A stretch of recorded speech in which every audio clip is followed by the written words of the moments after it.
Kia ora. Hello. This week I have my history blazer back on, so that can mean only one thing. We are ready to hop back into some nice dry history episodes. Don't worry, we'll have some crafting videos on the way. So sit back, relax, and we'll jump right back into the medieval guilds. So today we're going to have a look at the life of the medieval journeyman.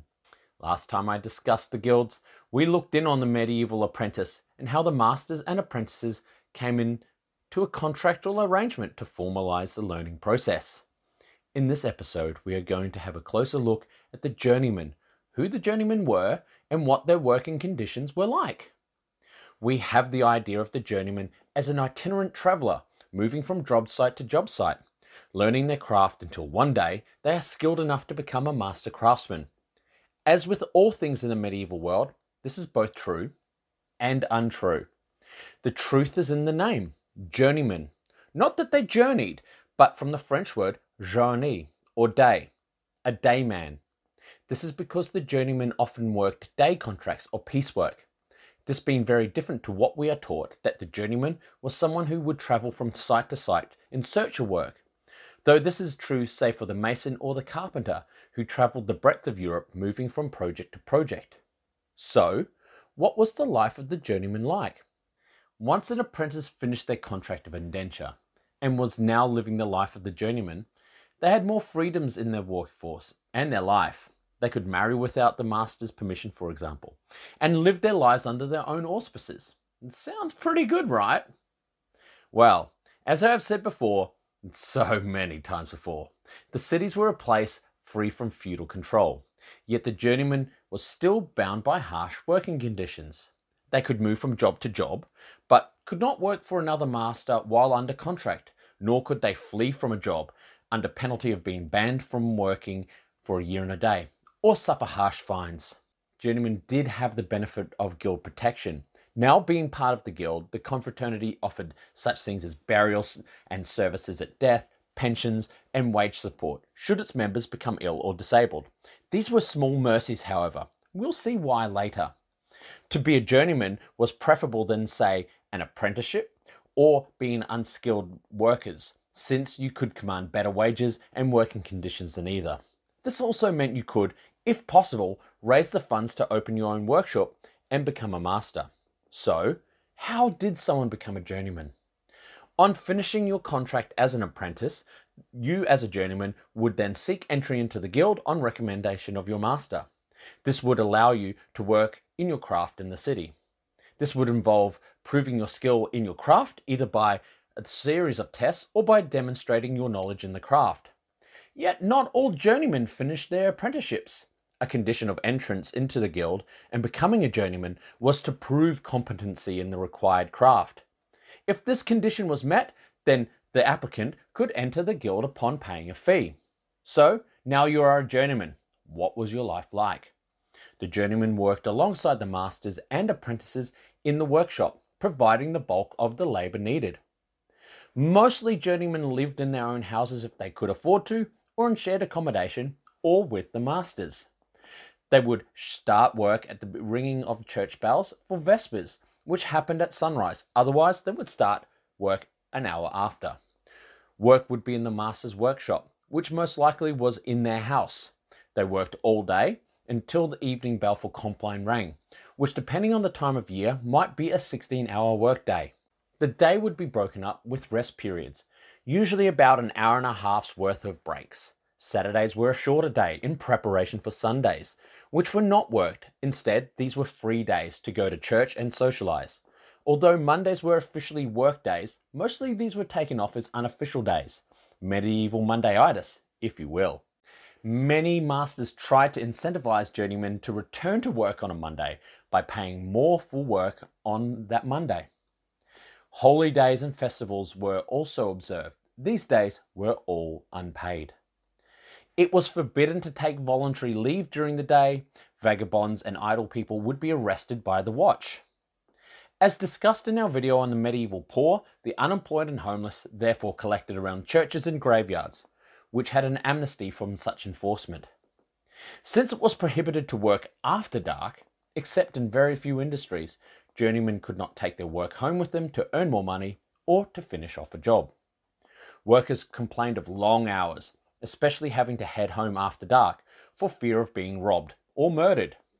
Since medieval craftspeople did not work on a cycle of constant production, instead building to order or supply, the journeymen would often find themselves as an itinerant labourer with unsteady wages. The journeyman at times would be needed for short periods of time, as short as a day, a week, or as long as a year. Contracts were often verbal, requiring they swear on the gospel and the saints to work by the rules of their craft. Those looking for work would meet in an arranged spot in town. Masters seeking workers would head there and weigh up the candidates. To be avoided were thieves, murderers, outlaws, and the idle. Anyone of ill repute or in debt would also be turned away.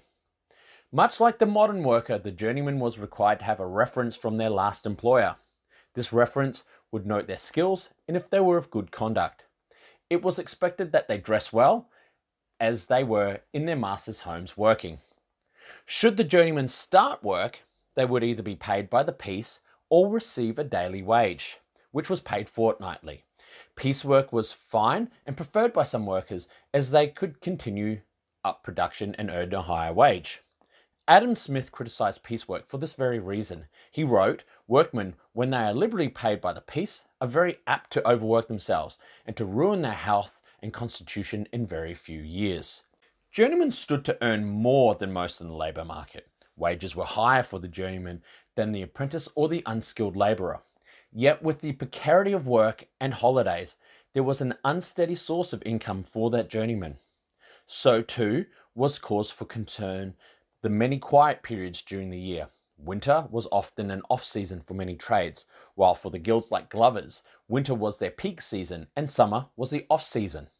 This meant that many journeymen lived in poverty and were often unhappy with the conditions of the labour market and their employment situation. Yet their working conditions were controlled by the masters, the guilds, and the town councils. Usually these were all the same people.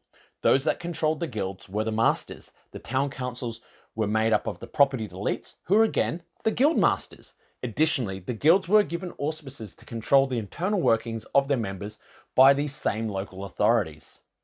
Much like the rural property elites, the masters enjoyed access to a cheap workforce. However, unlike the use of feudalism to maintain access to cheap labour, the masters used statutes such as minimum wage laws to control the cost of labour. Journeymen often would form their own brotherhoods to lobby against migrant workers who would flood the job market with unskilled labour and wandering workers. Attempts were also made to limit the number of apprentices a master would have, so not to compete with the journeyman in work. Many guilds also banned the use of slaves outside domestic labour, so not to compete in the labour pool. Many cities and guilds attempted to ban these brotherhoods. In 1303, the servant workmen of Cordwainery of London were banned from holding meetings to the detriment of the trade, and plots to strike are mentioned in London in 1350 and 1387. In Breslau in 1329, the journeyman curriers went on strike for higher wages, which the masters responded by banning with a lockout, swearing not to employ the agitators for a year and a day. In 1350, in the city of Lubeck, the town council banned any union or guild except those from time immemorial. These labour agitations remained largely regional until the late 14th and 15th centuries, and workers began to mobilise in more coordinated fashions to attempt to break the unfair working conditions that they were locked into. Post-Black Death sees a greater social movement and demand for labour and access to education. It is important to understand these actions, the organisation of the labour force, and the medieval workplace, and the people in it, as they were blueprints for our modern world. The late medieval period saw the invention of many foundations of modern trade and capitalism, such as wage labour and the work week.